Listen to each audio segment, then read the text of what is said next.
Hi, I'm Dr. Stephanie Sarkis. I'm going to talk to you a little bit about what it was like when I was diagnosed with ADHD. I was diagnosed when I was 23.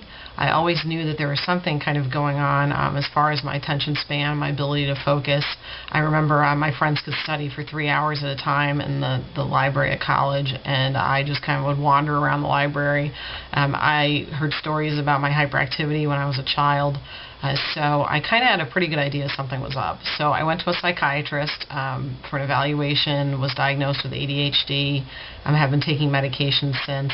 The first thing that I remember feeling was relief, that I finally had that missing puzzle piece. I knew why I couldn't focus. I knew why my report card said doesn't work to potential. I knew why I had to read through something 3 times before I understood what it said. So it really kind of put all that into place for me. The other feeling I went through was a feeling of, wow, what if I had gotten diagnosed earlier?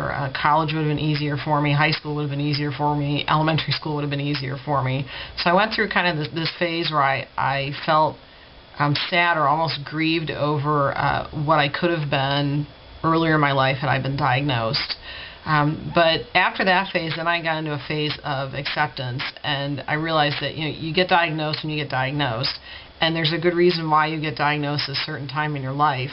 In my case, because I was diagnosed at 23, I had all the years before 23 to use an example to tell other people what ADHD was like.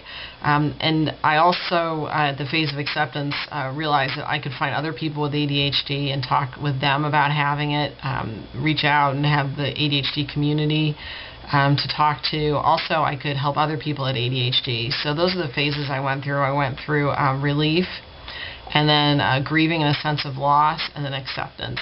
And sometimes you go through those phases all at once, because when you have ADHD, you kind of like to get everything done at one time. You can go through those phases back and forth. I think another important part of the whole phase of being diagnosed is forgiving yourself and realizing that there were some things that are out of your control, and it's okay now, because now you know what's going on with your brain, and now you can get help with it. So again, I think that it's really important to remember that you get diagnosed when you get diagnosed, and there's a reason why at that point in time that you were diagnosed, and that going through those phases is normal and part of the whole ADHD diagnosis process.